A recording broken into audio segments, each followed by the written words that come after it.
여러분 예전에 이제 저도 교회를 다니면서 어렸을 때부터 교회를 다니면서 부흥회를 참석하거나 이랬을 때 이제 그 강사 목사님들이 오셔서 가장 많이 했던 말들 중에 하나가 뭐냐면 믿음의 선포라는 것이었습니다. 믿음으로 이제 무언가를 선포하는 거죠. 근데 그 믿음으로 선포하는 내용을 부르면 대부분 다 어떤 것으로 보여지냐면 지금 현재 내게 없는 것을 장차 있을 것으로 선포하라는 것입니다. 그리고 늘 말씀의 근거가 히브리서 11장의 말씀에 믿음은 바라는 것들의 실상이요 보지 못하는 것들의 증거니라는 그 말씀을 통해서 그 이야기를 이제 했습니다. 어렸을 때 그 이야기를 들으면 굉장히 설렜죠. 야, 내가 뭔가 갖고 싶은데 믿음으로 선포해야지 라고 해서 선포하고 또 그런 선포를 통해서 기도하기도 했습니다.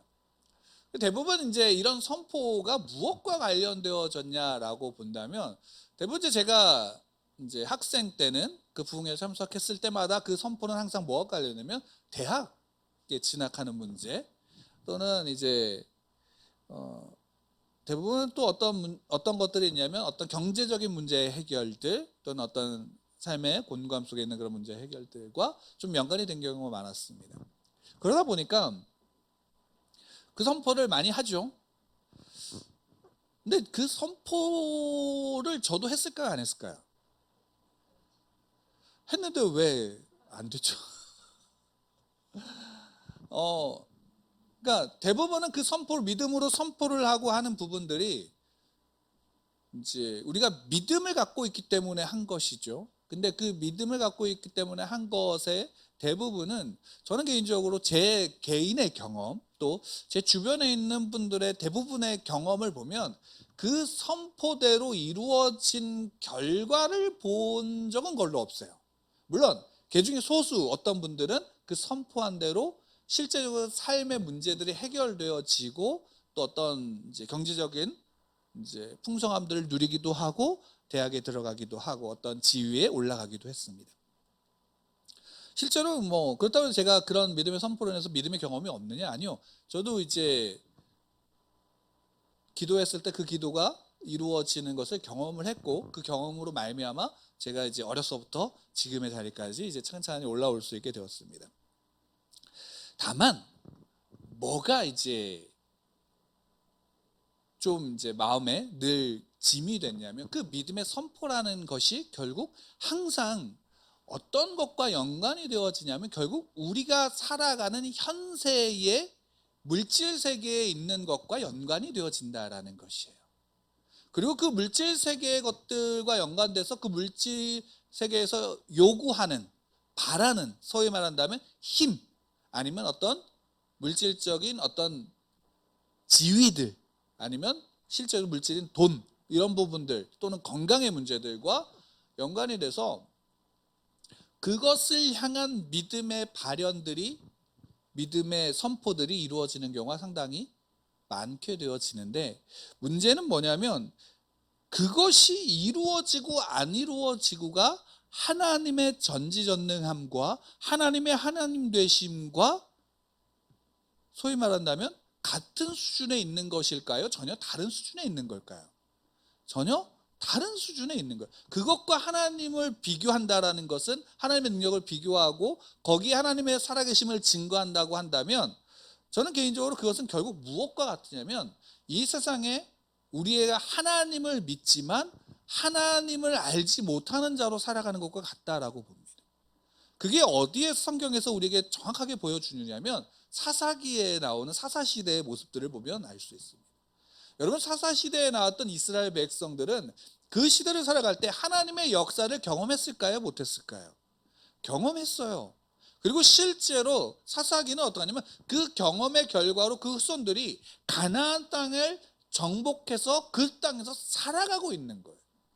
근데 살아가고 있는 그들에게 이제 몇 개 남지 않은 도시국가들을 점령하면 그 땅을 완전히 이스라엘의 그 땅으로 만들 수 있었던 그 시기에 이스라엘 백성들이 결국 그 어떤 일을 벌였냐면 그 땅에 남아있는 도시국가가 가지고 있었던 그들의 문화의 발전들을 바라보면서 동경하게 되어지고, 그들이 가지고 있었던 군사력, 힘에 대한 동경을 통해서 그들의 것들이 내 것이 되기를 바랬어요. 그래서 어떻게 했느냐, 그들의 문화를 따라가기 시작한 거고 그들의 신들을 같이 섬기기 시작한 거예요. 근데 문제는 뭐냐, 그러면 이스라엘 백성들이 하나님을 아예 배제하고 하나님을 떠나서 그 우상들을 섬기는 이방 신들 앞에서만 예배하고 제사했느냐라는 거예요. 그렇지 않다라는 거예요. 그들은 하나님도 섬겼고 그 우상들, 이방 나라의 우상들도 동시에 섬긴 거예요. 그러다 보니까 어떤 일이 벌어졌을까요? 양다리를 걸친 거예요. 근데 성경에서는 그것에 대한 이스라엘 백성들을 뭐라고 평가하고 말씀하시냐면, 너희가 나를 잊었다라고 말씀하고 계세요. 나를 떠났다라고 말씀하시고 나를 배신했다라고 성경은 이야기를 하고 있어요. 그 얘기는 뭐예요? 하나님을 모르는 게 아니고 하나님을 안 믿는 게 아닌데, 하나님을 믿고 세상의 그 현실들을 따라가기 위해서 그 현실의 우상들을 같이 섬기는 것, 동시에 섬기는 것을 하나님은 분명히 뭐냐면 불신앙이라고 얘기했고, 그들이 하나님을 떠났다라고 말씀하고 계세요. 그 모습이 선지자들도 동일하게 이스라엘 백성들을 향해서 경고한 것이죠. 근데 그 모습이 오늘날 우리의 모습과 너무나도 닮아 있는 거예요. 왜? 우리가 하는 믿음의 선포, 소위 말하는 우리가 바라는 믿음의 복이라는 것이 결국 무엇과 연관되어지냐면 이 땅에서 잘 사는 것과 연관되어지는 거예요. 잘 사는 게 문제가 아니라 이 땅에 잘 사는 것을 통해서 누가 살아계신 것을 경험하기를 원하냐면 하나님이 살아계신 것을 경험하기를 원하고, 그것을 통해서 하나님은 살아계시다라고 말하는 거예요. 그것이 이루어지지 않으면 마치 믿음 없는 자의 모습, 하나님이 함께하지 않는 자의 모습으로 치부해 버리는 그 모습이 우리들 가운데 너무나도 많이 있다라는 거예요. 근데 이런 모습들이 결국 사사기를 통해, 성경을 통해서 보게 되어지면 불신앙의 무리들로서 표현되어지고, 그리고 결국 그 결과가 뭐냐, 하나님의 심판과 저주가 그들 가운데 있다라는 사실을 계속적으로 성경은 우리에게 보여주고 있는 거예요. 그 불신앙, 아예 하나님을 알지 못하고 하나님을 아예 모르는 이방인들을 향해서는 하나님이 그들을 향해서 어떤 저주를 이야기를 하거나 하지 않아요. 왜? 로마서에서 분명히 말하는 것은, 사도 바울이 우리에게 말씀하고 있는 건 뭘까요? 그들은 이미 심판을 받았다라는 것이에요. 그 죄 가운데, 그 더러움 가운데, 비참함 가운데 그냥 내버려 두는 것이 그들의 심판이고 그들의 결과예요. 그러니까 그들은, 세상의 그 타락한 인류는 그 자체로서, 타락했다라는 것 자체로 이미 어디를 살아가냐면 지옥을 살아가고 있는 거고, 지옥에서의 삶을 누리고 있는 거예요. 다만 자기가 지옥에 있다는 사실을 알지 못하는 것 뿐이죠. 왜? 누구를 모르니까. 하나님을 알지 못하니까. 이스라엘 백성들의 모습이 오늘날 우리의 모습 속에서 우리가 바라는 믿음의 선언과 너무나도 같은 거예요. 그렇기 때문에 어떻게 본다면 믿음의 선포가 마치 세상에서 보여지는 허세로밖에 보여지지 않는 그 모습을 개인적으로는 보게 되어져요. 여러분, 믿음이 우리에게 허세를 부리게 하는 것일까요? 전혀 아니에요. 여기서 허세라는 그 기준은 세상적인 기준에서 말하는 거예요. 세상에서 허세를 부리는 사람은 자기에게 힘이 있는 사람이 허세를 부릴까요? 없는 사람이 허세를 부릴까요? 없는 사람이죠. 자기의 힘이 없고 힘이 없는 것을 가리기 위해서 자기를 위장하고 거짓으로 자기가 힘이 있다는 것을 보이는 거예요. 그게 허세예요.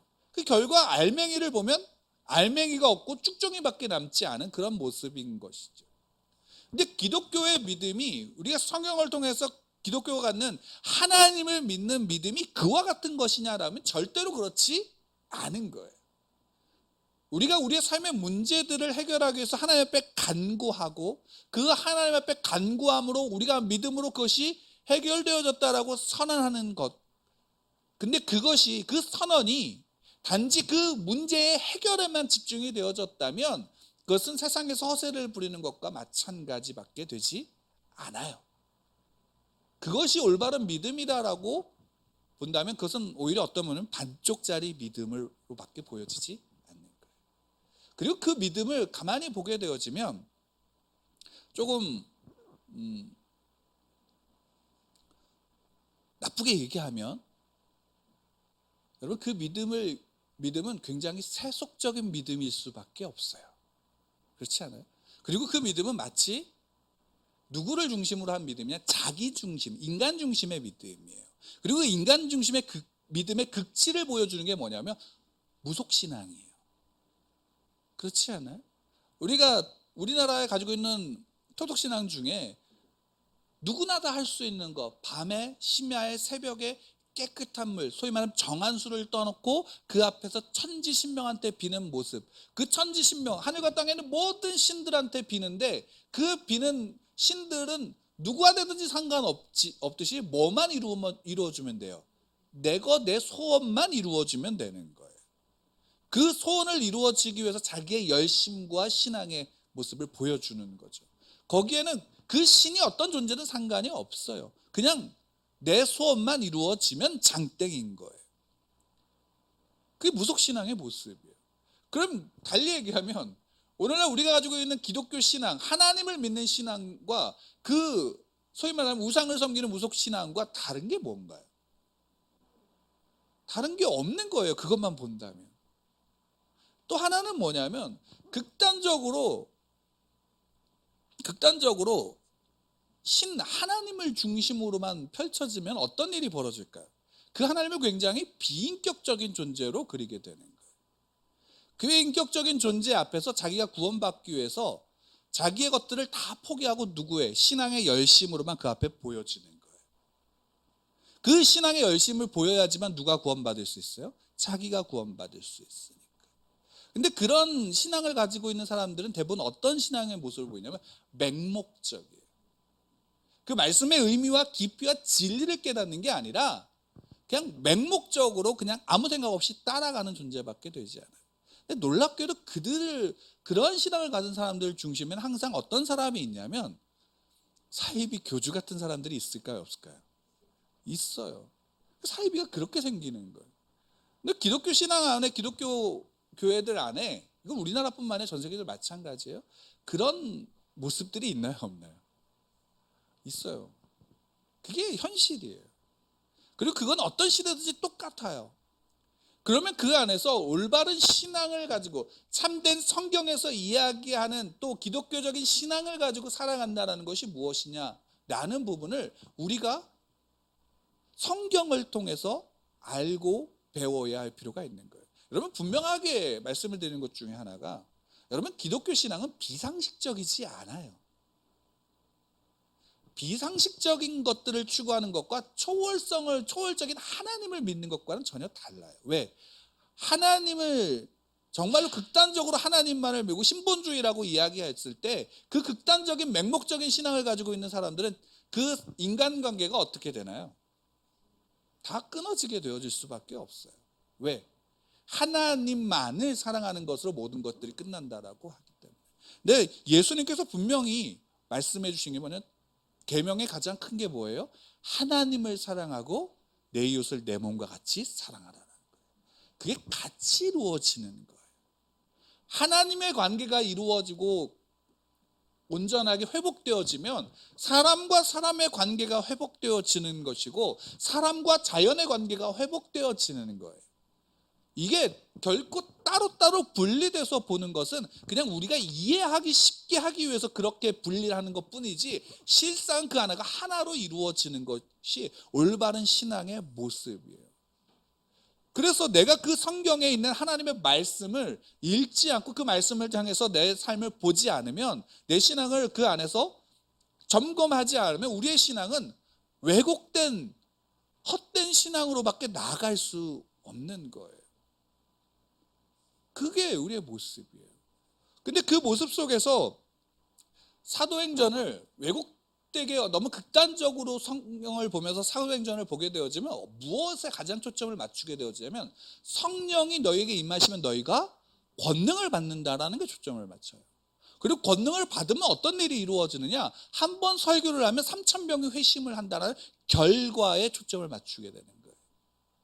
그리고 베드로가 요한이 성전에서 평생 동안 한 번도 자기 발로 서보지 못했던, 태어난 순간부터 서보지 못했던 그 사람을 향해서 그를 치료했을 때, 그를 온전하게 했을 때 무엇만 보냐면, 성령이 임하시면 이런 일을 할 수 있구나, 예수님의 이름으로 선포하면 이런 일이 되는, 이런 결과가 벌어지는구나 라는 것에 초점을 맞추는 거예요. 그 사람들이 집중하면 거기에 뭐만 보여져요? 한 번 또 설교했더니 5,000명이 회심했구나. 그랬더니 대적자들 앞에 나가서 담대하게 선언하는구나 라는 것만 이제 보여지게 되는 거죠. 근데 실상 사도행전에서 보여주고 싶은 것은 사도들이 얼마나 권능을 받아서 이 땅에서 얼마나 그들을 대적하는 자들과 싸웠느냐를 보여주고 싶은 게 아니에요. 여기서 보여주고 싶은 것은 무엇이냐면, 그들이 그런 성령의 임하심으로 말미암아 누구를 알았느냐? 예수 그리스도가 누구인지를 더 분명하게 알았다라는 거예요. 그래서 자기들에게 벌어진 일들을 이야기할 때 누구를 선언하게 되어지는 거예요? 예수 그리스도를 선언하는 거예요. 복음을 전하는 것이다라고요. 복음을 전하니까 어떤 일이 벌어져요? 그 복음을 전할 때, 예수를 전할 때, 예수를 알게 되어지는, 예수를 듣게 되어지는, 복음을 듣게 되는 모든 사람은 마음에 찔림이 생겨요. 그 찔림이 생길 때 그들의 반응이 뭘까요? 다 예수님께 나와서 내가 예수님 믿겠습니다라고 말할까요? 아니에요. 어떻게 본다면 대부분은 다 어떻게 하냐면 손에 돌을 들 거예요. 왜? 예수 그리스도를, 복음을 듣게 되어지는 순간 깨닫게 되어지는 게 뭘까요? 자기 죄란 말이에요. 사람들이 듣고 싶은 건 뭘까요? 인간이 듣고 싶은 건 뭐냐면 인간의 가능성과 인간의 한계를 넘어서는 인간의 힘을 보여주고 싶은 거 아니에요? 그러니까 때때로 올림픽이나 이런 경기를 볼 때 우리나라 선수가 금메달을 따면 좋아하죠. 그를 대신해서 저도 그런 경기들을 보면 되게 좋아하고, 또 최근 같은 경우에 손흥민 선수가 유럽 축구 최고 리그에서 좋은 성적을 내고 있으니까 자부심이 생겨요. 왜? 나는 그렇지 못해도 저를 보면 뭐가 우리가 한계지었던 것을 넘어갈 수 있구나, 우리가 노력하고 애쓰면 이렇게 넘어갈 수 있구나라는 자부심과 자긍심이 그 안에서 생기게 되어지는 거예요. 근데 복음을 들으면 뭐가 생겨요? 자긍심과 자부심이 생겨요? 아니면 더 쪼그라들어요? 쪼그라드는 거예요. 왜? 현실이 보이니까요. 그 모든, 이 땅에 있는 모든 것들을 가졌다 해도 이 땅에서 살아가는 인간 군사, 타락한 인류의 현실이 보여지니까. 그 현실이 뭐예요? 비참함 가운데 내버려둔 것. 욕망을 추구하지만 그 욕망이 채워지지 않는 욕망 속에서 허우적거리는 모습들 속에, 그리고 그 안에서 선함과 착함은 결국 인간을 중심으로 하는 선함이지만 결국 문화는 어떻게 발전되어지냐면 타락한 쪽으로 흘러가게 되어지는 거예요. 물이 마치 높은 곳에서 낮은 곳으로 흐르듯이, 여러분, 사람들의 의식과 타락한 인간의 죄된 본성의 문화는 점점 낮은 곳으로 흘러갈 수밖에 없어요. 과학이 발전해도 마찬가지예요. 그건 우리의 역사를 통해서 보면은 분명하게 알 수 있잖아요. 기독교 역사라고 다를까요? 기독교 역사 다르지 않아요. 신앙이 편해지고 신앙의 높은 문화를 추구한 순간 어떤 일이 벌어지냐면 그 안에서, 교회 안에도 교회가 타락하는 일들이 벌어지게 되는 거예요. 그게 우리의 현실 속에 있는 모습들이잖아요. 베드로와 요한은 그 안에서 그것을 보여주고 있는 거예요. 그래서 그들 앞에 섰어요. 성령이 충만하기 때문에 예수님을 죽인 자들, 자기들도 그 앞에 있으면 죽어야 될 순간 앞에서 담대할 수 있어요. 근데 그 담대함이 무엇과 연관되어지면 성령에 충만하기 때문에 담대하게 전했다가 아니라, 그들이 지금 성령으로 말미암아 누구를 알게 되면 예수 그리스도를 알게 되어진 거예요. 그래서 그 예수님을 죽인 대제사장들과 관리들과 장로들 앞에, 소위 말하는 부자들 앞에 섰을 때 베드로와 요한이 자랑하는 건 뭐예요? 예수 그리스도인 거예요. 예수 그리스도를 자랑하는 것인 거예요. 예수 그리스도를 전하는 거예요. 근데 그 예수 그리스도를 분명하게 전하죠. 너희가 죽인 이 예수, 그 예수 그리스도의 이름으로 이 사람이 온전하게 되어졌다. 이 사람이 구원받았다라고 말하고 있어요. 여러분 보세요. 성경을 보십시오.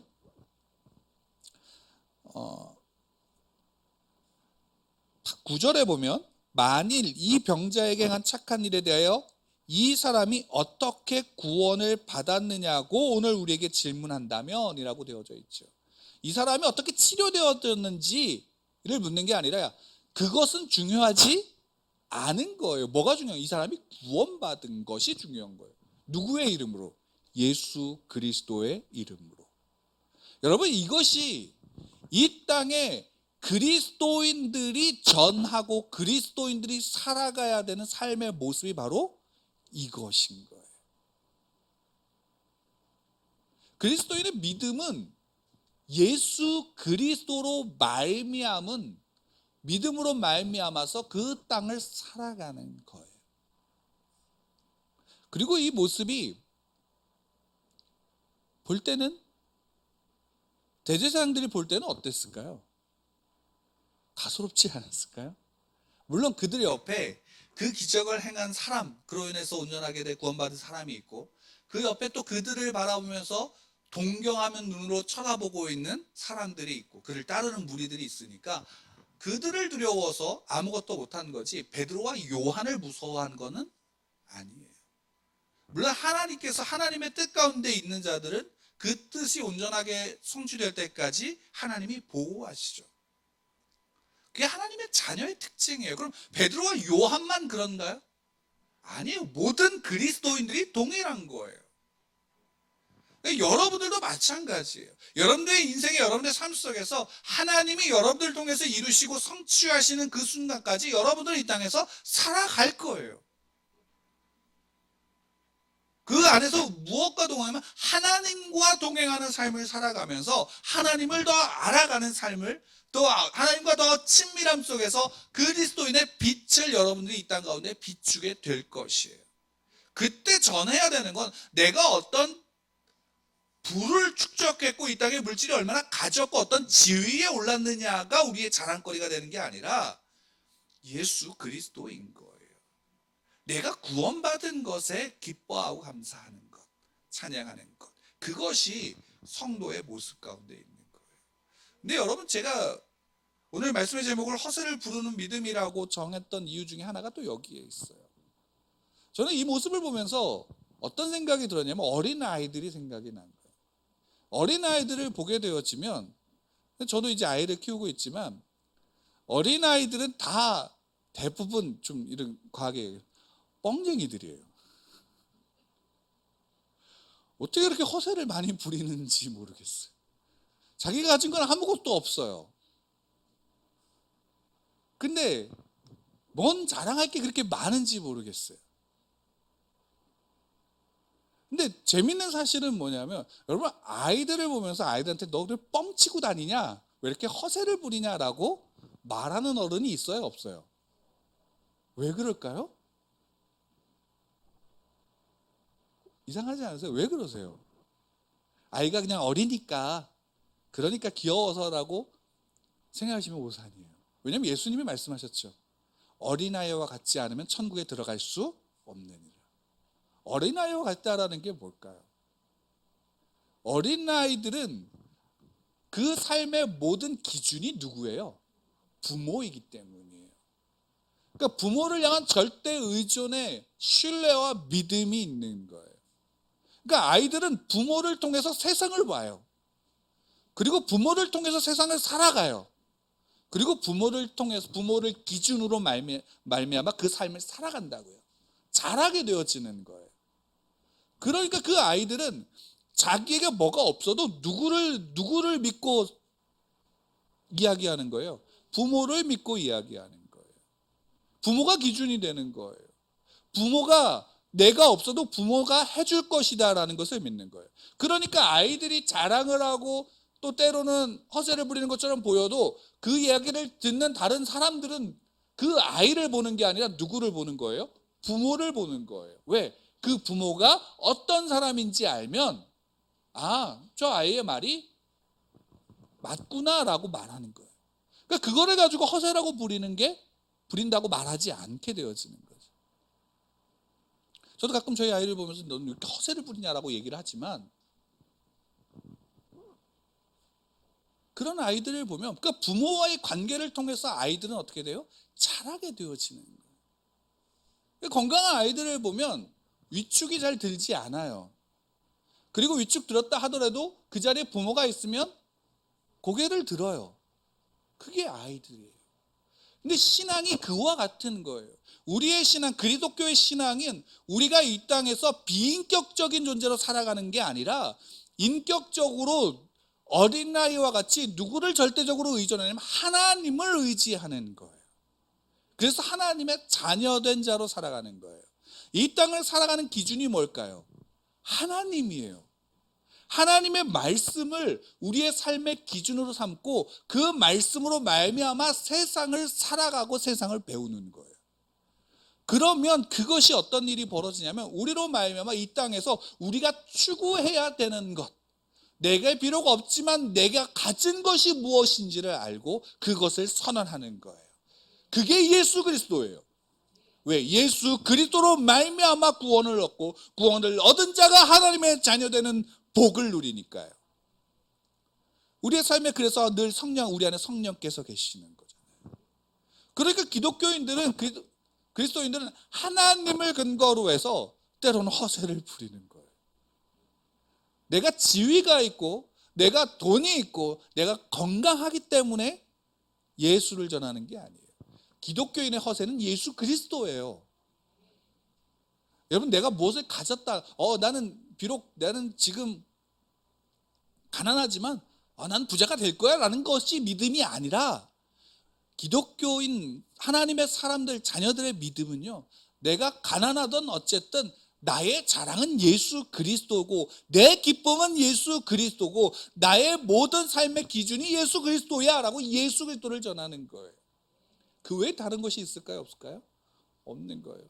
근데 우리가 아직 연약하니까 때때로 우리의 가진 것, 그런 걸로 허세를 부리는 믿음의 행위들을 할 수 있지만, 점점 신앙이 깊어지는 건 뭐냐면 그 사실에서 누구를 더 집중하냐면 하나님과 예수 그리스도와 성령 하나님께 집중하는 거예요.